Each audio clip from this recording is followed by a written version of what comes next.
दमन गर्दै विगतका सबै भ्रष्टाचारका काण्डहरूको फाइल खोल्नेछ भन्नेमा म पूर्ण विश्वस्त छु। विशेष गरी प्रधानमन्त्री बालिन शाह र सुदन गृहमन्त्री माननीय सुदन गुरुङप्रति अझै विश्वस्त भएको छु। लाउडा विमान काण्डदेखि सहकारी घोटाला काण्डसम्मका ठुल्ठुला दोषीहरूलाई कानुनी कटघरामा उभ्याइनेछ भन्नेमा म पूर्ण आशावादी छु। र सबभन्दा ठुलो कुरा पोहोर साल आउँदा अघिल्लो वर्ष अलि पाका उमेरका मान्छे थियौँ, अहिले भर्खरका युवा साथीहरू आएका छौँ। यो चाहिँ परिवर्तनको एउटा सिर्फ दल परिवर्तन नभएर हाम्रो पुस्ता परिवर्तन भएछ। यसका लागि धेरै धेरै धन्यवाद भन्न चाहन्छु। सडकको किनारमा मकै पोलेर साग बेचेर पसिना र रगत बगाएर संलग्न गरिएको सहकारीको रकम हडप्ने भ्रष्टाचारीलाई कानुनको कटघरामा उभ्याइनेछ र पीडितको रकम सरकारबाट होइन ती अपराधीहरूको 3 पुस्ते सम्पत्ति जफत गरेर तिराइनेछ भन्ने कुरामा सरकारसँग म पूर्ण आशावादी छु।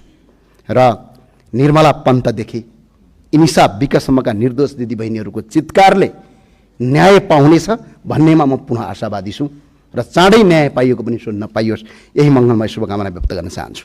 आज युवाहरू +2 पास गर्ने बित्तिकै आफ्नो जीवनका लागि विदेशी न बाध्य छन्। हरेकको दिमागमा आइरहेको छ। आज अलिकति हुने खानेका छोराछोरी अस्ट्रेलिया ताकिरहेका छन्, अलिकति गरिबका छोराछोरीहरू आज खाडी मुलुक ताकिरहेका छन्। यो सोच नै मार्नुपर्ने हाम्रो आवश्यकता छ। त्यो सोच मार्न यो सरकारले कदम गर्नेछ भन्ने मलाई आशावादी छु। झन्डै